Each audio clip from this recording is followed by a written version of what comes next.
มหาจุฬาลงกรณราชวิทยาลัยพิมพ์เผยแพร่ปี2533หัวข้อธรรมะวันนี้ก็คือปรงอาบัติคำว่าปรงอาบัติแปลว่าการแสดงอาบัติเพื่อให้พ้นจากอาบัติหรือแปลว่าการทำตนให้พ้นจากอาบัติด้วยการเปิดเผยอาบัติของตนด้วยการแก่สงฆ์หรือแก่ภิกษุอื่นหรือแปลว่าแสดงความผิดของตนเพื่อเปลื้องโทษทางวินัยใช้สำหรับอาบัติที่แสดงแล้วพ้นได้คือทุรจัจใจปาจิตตีปาทิเสธนิยะ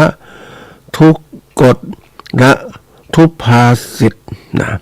อันนี้คือปรงอาบัตินี้ก็โดยความหมายก็คือว่าสิ่งที่ต้องหรือการล่วงละเมิดหรือโทษที่เกิดแต่การละเมิดสิกขาบทอันนี้ก็เมื่อต้องอาบัติคือทำผิดกฎแล้วเนี่ยก็ต้องมีการปรงเพื่อที่จะให้เหมือนกับว่าละความผิดไปได้ระดับหนึ่งปรงเพื่อให้พ้นจากอาบัตินั้นทีนี้มันมีในพูดตรงนี้เรามีคำหนึ่งว่าต่อคือปรงอายุสังขารแปลว่าการสลัดลงซึ่งปัจจัยเครื่องปรุงแต่งอายุ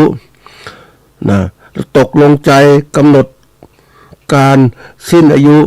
หรือแปลว่าตกลงพระทัยว่าจะปรินิพพานหรือแปลว่ากำหนดพระทัยเกี่ยวกับการที่จะปรินิพพานอันนี้เป็นที่พระเจ้าท่าน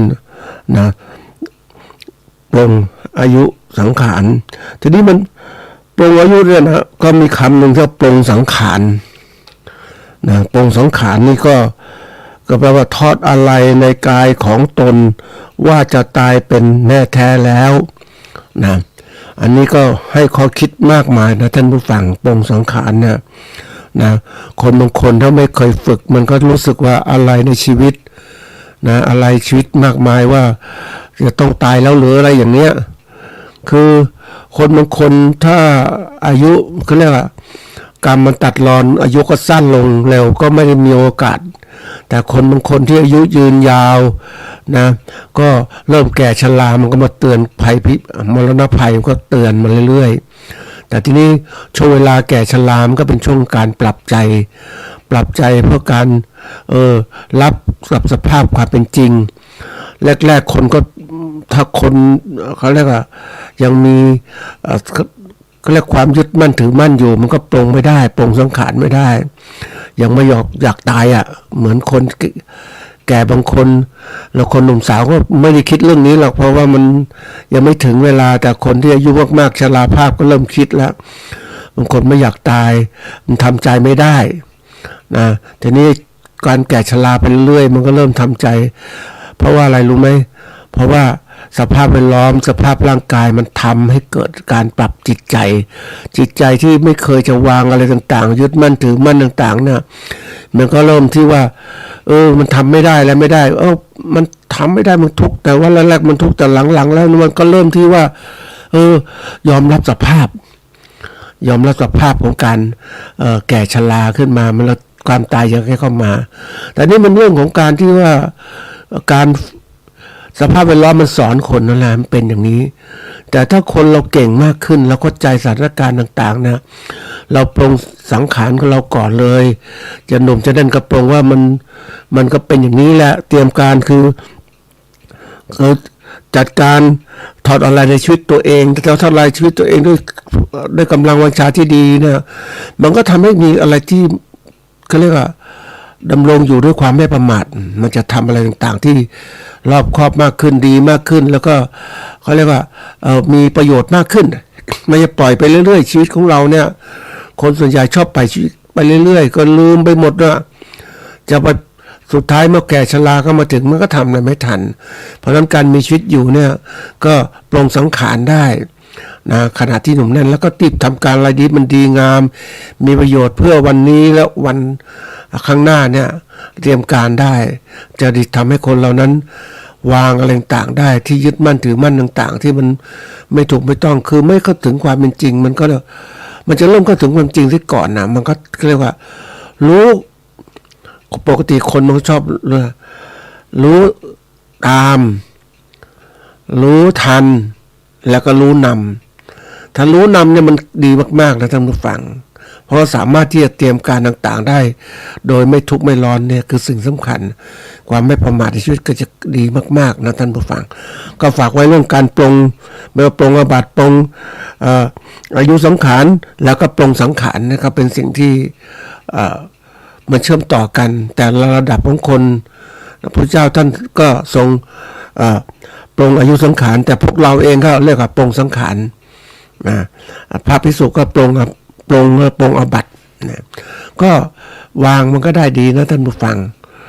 แต่ทุกสิ่งทุกอย่างนั้นจะวางได้ก็ต้องมีอะไรต้องมีสติปัญญารู้เท่าทันมันเริ่มจะวางทีละส่วนถ้าคนไม่มีสติปัญญารู้เท่าทันเนี่ยมันยึดมั่นถือมั่นอารมณ์ต่างๆเกิดขึ้นก็ยึดไปนั่นน่ะยึดสิ่งที่มันเขาเรียกสมมุติน่ะมันก็ยึดไปมั่นก็เพราะมันสมมุติมันก็ถือว่าจริงจังแต่มันต้องเป็นวิมุตตินะท่านผู้ฟังก็ต้องเตรียมการไว้นะครับวันนี้เข้าเรื่องต่อของเราก็คือเรื่องของการตลาดธุรกิจนะตอนที่แล้วก็บอกไปเยอะเหมือนกันเพียงแต่ว่ายังไม่ถึงกันแท้วันนี้เอาสั้นๆเร็วๆนะการตลาดธุรกิจนั้นเป็นสิ่งที่สำคัญมากทวนนิดนึงการตลาดธุรกิจคือกระบวนการสร้างส่งเสริมและนำเสนอผลิตภัณฑ์หรือบริการสู่ผู้บริโภคเพื่อตอบสนองความต้องการและบรรลุเป้าหมายทางธุรกิจคือกำไรนะมันครอบคลุมการวิเคราะห์ตลาดการวางแผนการโฆษณาและการบริการลูกค้าไม่ใช่แต่แค่การขายสำหรับธุรกิจเกษตรนะที่เราสนใจเราทำอยู่เนี่ยก็การตลาดจะช่วยเพิ่มมูลค่าผลผลิตและการขยายตลาดได้อย่างมีประสิทธิภาพคือถ้าเรามีความรู้เรื่องการตลาดธุรกิจมันจะทำให้เราสามารถที่เตรียมการต่างๆได้มากขึ้นความสำคัญของการตลาดเป็นเหมือนลมหายใจของธุรกิจช่วยลดต้นทุนหาลูกค้าใหม่เพิ่มยอดขายรักษาฐานลูกค้าและสร้างความได้เปรียบการแข่งขันในยุคดิจิตอลเนี่ยมันจะช่วยปรับการเปลี่ยนแปลงอย่างรวดเร็วเช่นพฤติกรรมของผู้บริโภคและเหตุและเทคโนโลยีสำหรับผู้ประกอบการไทยเนี่ยการตลาดเสริมความยั่งยืนโดยเฉพาะในภาคเกษตรที่ต้องรับมือกับตลาดผันผวนเราก็ต้องรู้เพราะนั้นวิชาตรงเนี้ยการตลาดธุรกิจเป็นสิ่งที่ต้องมีในหัวใจของผู้ประกอบการโดยเฉพาะยิ่งเกษตรกรแล้วก็ผู้ประกอบการเกษตรจะต้องมีตรงนี้พัฒนาการให้มันทันสมัยขึ้นมันจะทำให้เรานั้นสามารถอยู่ในโลกธุรกิจได้วิธีการเรียนรู้ก็เรียนรู้จากการที่เราสังเกตตลาดนั่นแหละอยากจะรู้วิชานี้มันมี2ตัวก็คือปกติในห้องเรียนก็มักจะเรียนรู้วิชาการตลาดนะมันก็มีวิชาหนึ่งในคณะบริหารธุรกิจนี่แหละนะหรือคณะเศรษฐศาสตร์ก็มีนะทีนี้มาถึงว่าเรารู้ตลาดถ้าเราไม่มีโอกาสเข้าเรียนแล้วก็เข้าไปศึกษาตลาดที่เป็นจริงเลยนะตลาดชุมชนตลาดสินค้าส่งต่างๆไปดูเนี่ยมันจะเห็นเราจะเห็นระบบการทำงานเห็นแล้วเราก็ตั้งคำถามของเราว่ามันจะเป็นอย่างนี้ได้ยังไง มันก็ไปสู่ตามสมมติฐานที่เราต้องศึกษาไปก็เรียนรู้ไปเรื่อยๆถ้าเราเรียนรู้เรื่องคนเขาเรียกว่าเรียนรู้เรื่องเราจะรวยมากขึ้นรู้จักการปรับตัวท่านผู้ฟังก็คงได้มีโอกาสศึกษาของชีวิตของนักธุรกิจที่ประสบความสำเร็จเนี่ยเขาเริ่มจากตรงนี้ทั้งนั้นแหละเขาไม่ใช่ทำอย่างเดียวเนี่ยเขาจะต้องศึกษาการตลาดเล็กๆเนี่ยพวกที่ค้าขายไม่ว่าจะตลาดรถเข็นตลาดอะไรต่างๆเนี่ยนั่นคือการฝึกนะท่านผู้ฟังฝึกการเรียนรู้ว่าถ้าเราทำจริงจังมันเชื่อมต่อเขาบอกวิชาการเนี่ยมันเป็นเรื่องที่ว่าคนเราแยกขึ้นมาแต่จริงวิชาการมันอยู่ในตลอดชีวิตของเรานั่นแหละมันอยู่เพียงแต่ว่าเราจะยกระดับวิชาการนั้นขึ้นมาได้อย่างไรแต่ถ้าเรารู้มากๆเนี่ยมันยกมาได้จริงๆนะมันจะสามารถเป เปรียบเทียบจากสิ่งที่เรียกว่าตำรับตำราที่เขาเขียนขึ้นมาเนี่ยอันนั้นเขาก็ศึกษาตลาดมาเขาเขียนแต่ความเป็นจริงขึ้นมามันทุกอย่างมันเป็นธรรมชาติมันมีอยู่แล้วเนี่ยเพียงมนุษย์เราเนี่ย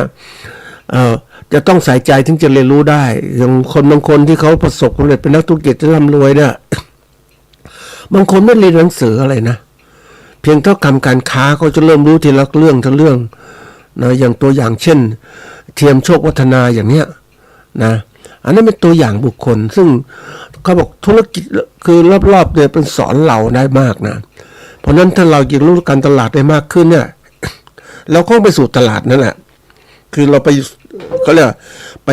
เรียนรู้ที่ตลาดแล้วเสร็จแล้วเราเอาสินค้าไปขายในตลาดไปส่งเราจะเริ่มรู้ว่าทุกอย่างเนี่ยมันเป็นไปตามขั้นตอนของมันนะเป็นวิชาการถ้าเราเรียนรู้วิชาการมันจะย่อลงได้เร็วขึ้นแต่เราเรียนรู้จากนี้มันก็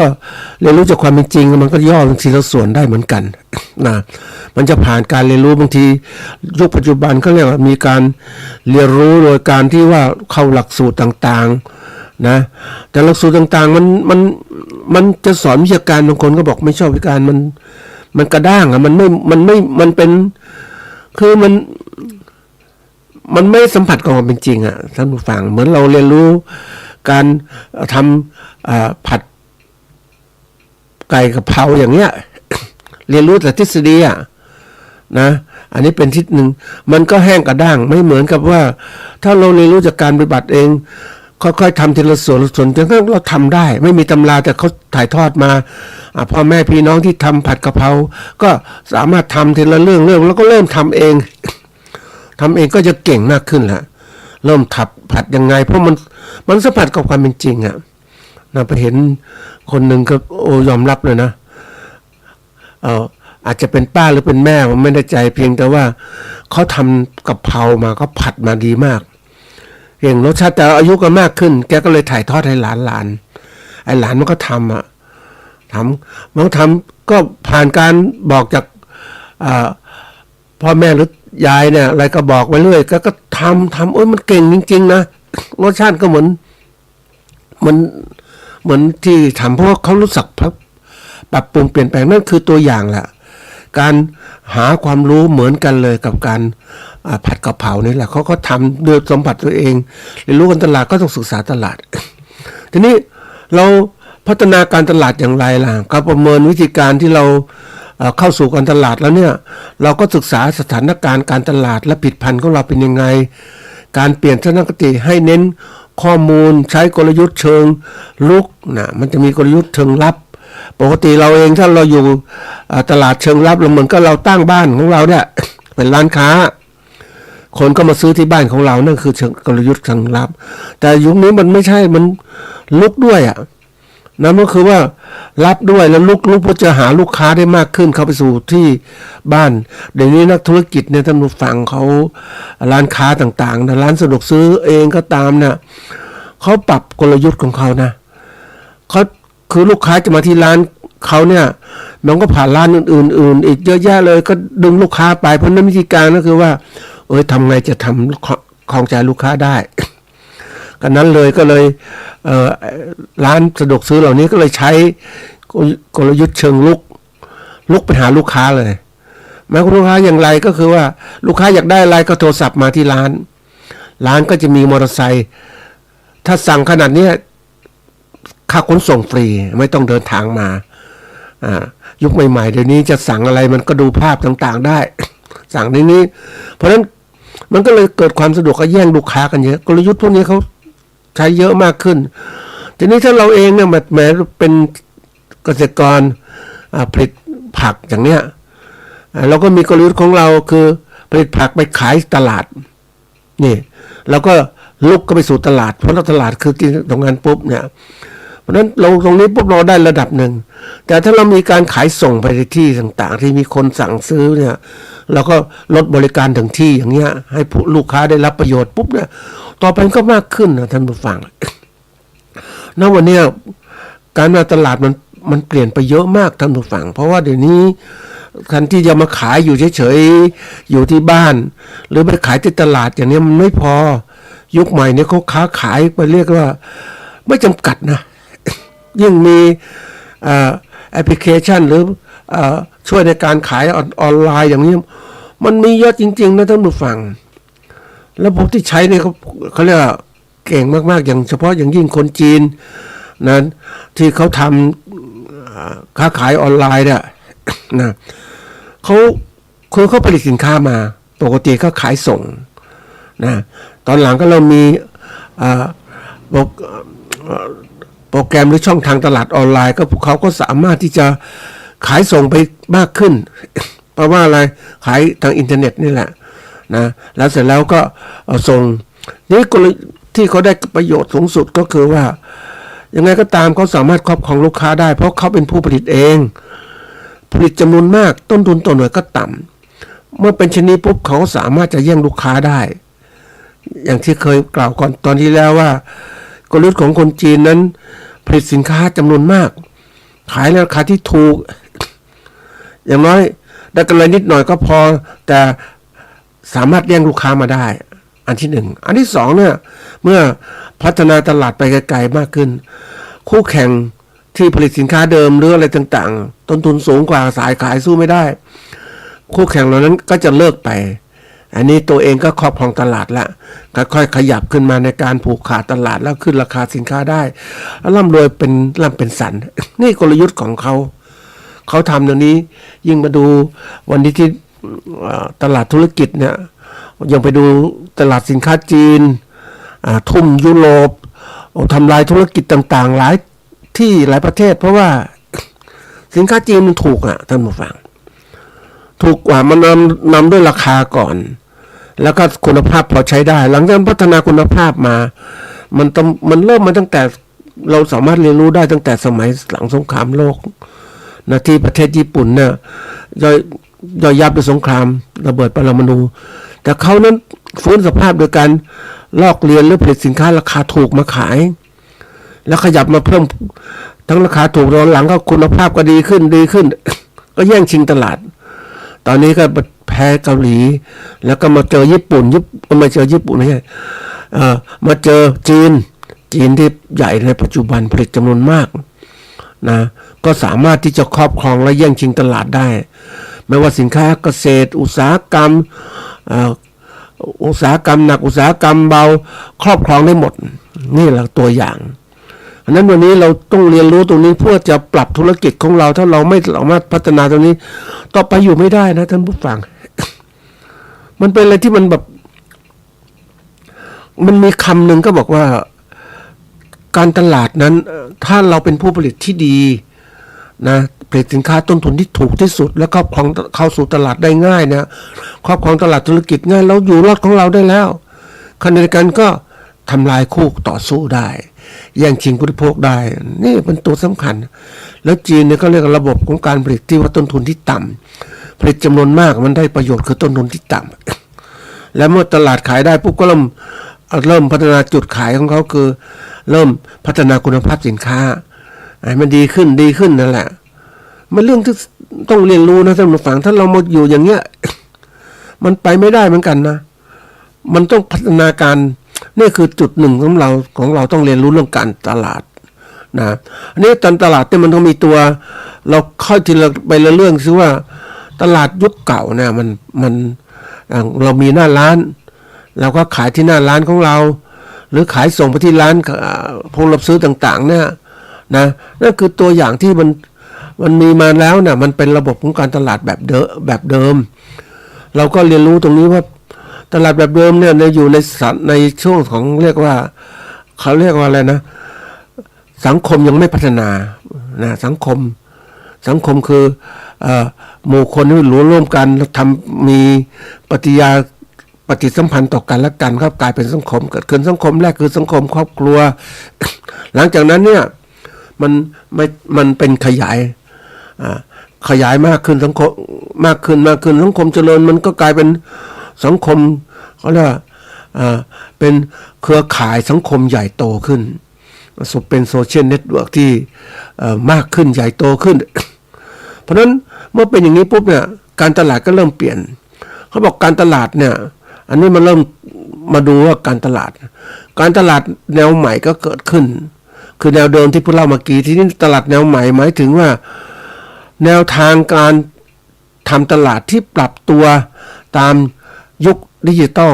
และพฤติกรรมผู้บริโภคที่เปลี่ยนแปลงโดยเน้นการใช้เทคโนโลยีข้อมูลและความคิดสร้างสรรค์เพื่อสร้างประสบการณ์ที่ตรงใจลูกค้านะมันเป็นตลาดมันแตกต่างจากการตลาดแบบดั้งเดิมที่เน้นการขายตรงไปสู่การสร้างความสัมพันธ์ระยะยาวขายตรงลูกค้าทีละคนคอยความสัมพันธ์เกิดขึ้นเราเห็นเรามีร้านค้าเราก็ขายตรงอย่างนี้แหละเราไม่ได้ไปหาลูกค้าอะไรลูกค้าก็มาหาเราแล้วซื้อก็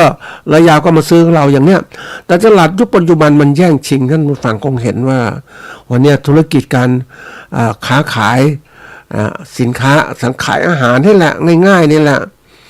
แต่ก่อนเรากินอาหารเราก็ไปซื้อที่ร้านไปนั่งกินที่ร้านไม่ว่าภัตตาคารมีชื่อก็ไปกินกันเนี่ยนั่นคือตลาดแบบดั้งเดิมแต่ยุคใหม่นี่ไม่ใช่อย่างนี้แล้วมันเปลี่ยนเลยอันนี้มันมีเขาเรียกว่าการค้าขายรายเล็กรายน้อยทำได้หมดนะแต่ก่อนภัตตาคารเนี่ยรายใหญ่ๆทำลูกค้าใหญ่ก็ไปกินกันเดี๋ยวนี้บางทีก็เขาก็เริ่มสั่งแล้ว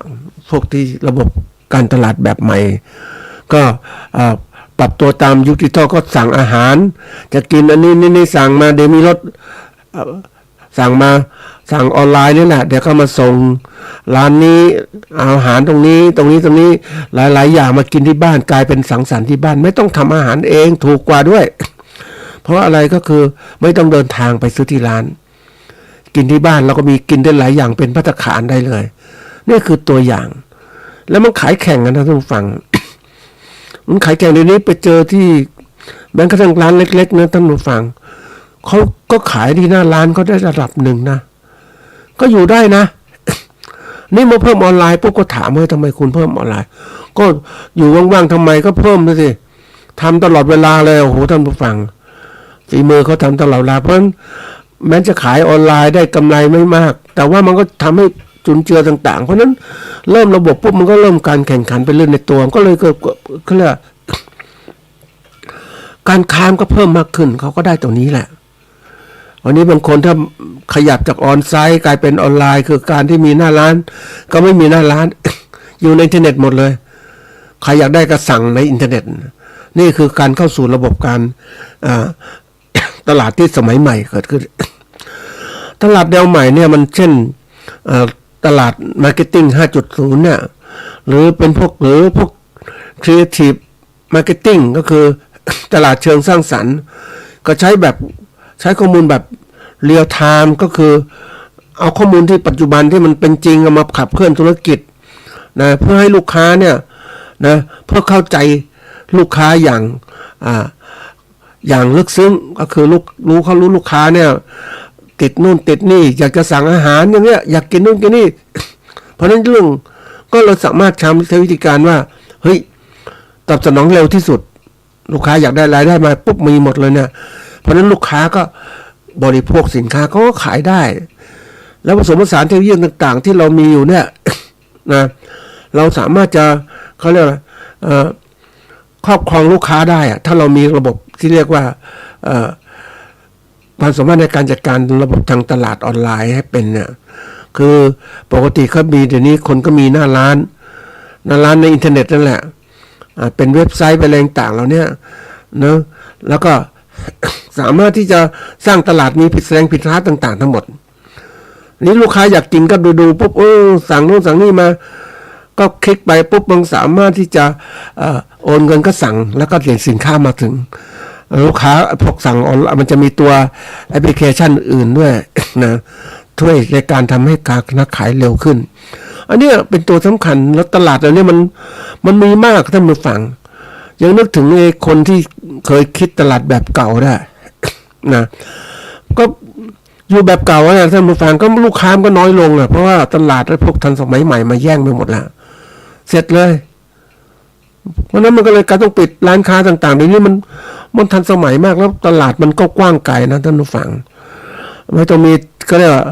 ไม่ต้องมีชุมชนไม่ต้องมีร้านค้าอยู่ในไหนขายได้ทั่วโลกอย่างเนี้ยความสำคัญของตลาดสมัยใหม่เพื่อทำให้ แบรนด์โดดเด่นตลาดแข่งขันที่สูงสร้างความภักดีกับลูกค้าสมัยใหม่ลูกค้าเด็กเจนซีอย่างเงี้ยหรืออัลฟาที่ต้องการสินค้าประสบการณ์ใหม่ก็ตอบสนองนะท่านผู้ฟังคือเขารู้ว่าคนรุ่นใหม่ใช้อย่างนี้เขาก็เพิ่มการตลาดแบบใหม่อย่างนี้คือพวกเราเป็นคนพวกอาจจะเป็นพวก Gen X Gen Y หรือ Baby Boomer เนี่ยใช้พวกนี้ไม่ทันแต่นี้มันรุ่นใหม่ๆเขาไปอย่างนั้นหมดแล้วเนี่ยเราต้องคิดถึงตลาดที่ทันสมัยนะท่านผู้ฟังบางทีมันช้าเนี่ยมันตอบสนองช้าการค้าการขายมันช้ามากท่านผู้ฟังถ้าคนไม่รู้จักเนี่ยเพราะฉะนั้นตลาดที่สมัยก็ต้องศึกษาโดยเนื้อหาหลักของตลาดสมัยใหม่เนี่ยเขาก็มองเรื่องว่าคือมองลูกค้าเป็นหลักนะยึดลูกค้าเป็นศูนย์กลางลูกค้า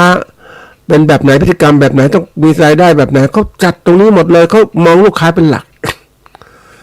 นี่คือตัวสำคัญตัวนี้ที่ทางธุรกิจถ้าเราจับลูกค้าได้อยู่ในมือเราได้นะลูกค้ามีความจงรักภักดีกับเราซื้อสินค้าจากเราก็รวยสิที่ไหนๆเดี๋ยวนี้ตลาดสมัยใหม่เนี่ยก็จัดการตรงนี้มองลูกค้าที่ก็ตั้งว่าลูกค้าเหมือนพระเจ้าเนี่ยนะเราพวกกลุ่มของพวกเราที่บางทีเป็นเกษตรกรไม่รู้อะเพราะเราไม่ได้ค้าขายโดยตรงกับลูกค้าเราก็ขายโดยตรงกับพ่อค้าคนกลางไอ้พ่อค้าคนกลางมันฉลาดมันก็ครอบครองลูกค้าได้ลูกค้ามาซื้ออย่างนี้ปุ๊บทั้งที่สินค้าในร้านลูกค้าร้านพ่อค้านั้นเป็นของเราเองแต่ลูกค้าไม่รู้จักเราอ่ะอันนี้คือตัวอย่างทำไมระบบของการค้าปัจจุบันเนี่ยลูกออนไลน์เขาเป็นการตัดพ่อค้าคนกลางออกเพื่อจะลดต้นคือทำให้ลูกค้าได้ประโยชน์สูงสุดนะลดต้นราคาขายที่ต่ำลงแล้วก็ไม่เกิดการผูกขาดเกิดขึ้นนะอันนี้เรื่องใหญ่นะอันนั้นระบบสมัยใหม่เขามองลูกค้าเป็นพระเจ้าเป็นตัวสำคัญถ้าตอบสนองลูกค้าได้เหมือนเราไปในห้างเนี่ยโอ้ยมันเหมือนกับต้อนรับอย่างดีอย่างนู้นอย่างนี้ทำให้เราภูมิใจก็นั่นนะก็ตัวอย่างเขาสร้างภาพขึ้นมาแล้วเราเป็นหลงเป็นเหยื่อผู้ก็ซื้อสินค้าจากเขาอย่างเงี้ยมันเป็นเรื่องที่แบบวิธีการเขาหลอกมันไม่หลอกลวงเราเป็นกลยุทธ์การตลาดก็แล้วกันคนที่หลงเหยื่อคนเป็นเหยื่อเนี่ยมันไอ้ตัวที่จะเป็นนักล่าเนี่ยนักล่าเขาปรับตัวนะท่านผู้ฟังปรับตัวได้เร็วมากปรับตัวให้ดูดีมันจะเหมือนกับว่าทำให้มันเหมือนเสือเสือก็ทำยังเห็นพระเมตตาอยู่ทุกแห่งหนน้ำพระทัยฉโลมใจคนทั่วพื้นแผ่นดินยังอบอุ่นรอยยิ้มพระพักตร์ยังส่องแสงในดวงใจไทยไม่ลืมเสียงสายลมแผ่วเบาเหมือนเอ่ยคำเสือมันเชื่องไปที่ไหนได้ไปถึงจังหวะดีเสือมีโอกาสกินเราระงับทันทีมันมีอย่างนี้จริงๆประเภทแบบทำให้หลอกลวงนะท่านผู้ฟังอันที่สองเนี่ยเขาให้ความสำคัญกับข้อมูลข่าวข้อมูลต่างๆและเทคโนโลยีต่างๆนะข้อมูลเนี่ยสำคัญมากเวลาศึกษาพฤติกรรมการค้าการขายก็ศึกษาข้อมูลความนิยมของผู้บริโภคเป็นยังไงนะมีตัวอย่างไปซื้อนะไปซื้ออาหารในคือมันมีเขาเรียกบริเวณที่ขายอาหารกินโดยตรงเลยปรุงสำเร็จโดยตรงก็ให้ผู้ผลิตเนี่ยมาเปิดร้านในนี้นะเปิดร้านในนี้นะก็แต่ต้องซื้อบัตรผ่านบัตรทางศูนย์อาหารทีนี้พวกพ่อค้าก็มาเช่าร้านในพื้นที่ของร้านในร้านนะใหญ่ๆอย่างเนี้ยในซุปเปอร์สโตร์อย่างเนี้ยนะในพลาซ่าต่างๆก็ร้านเล็กๆก็มา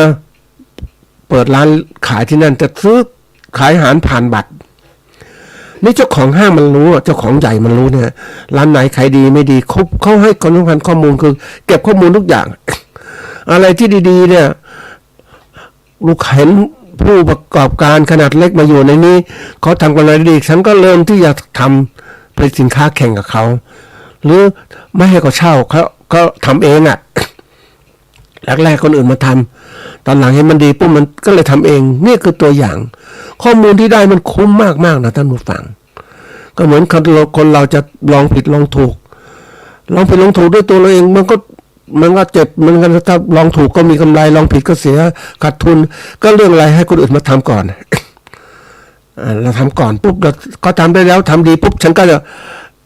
เขาเรียกจะยึดธุรกิจแหละค่อยๆคืบคลานยึดธุรกิจหรือเปลี่ยนเป็น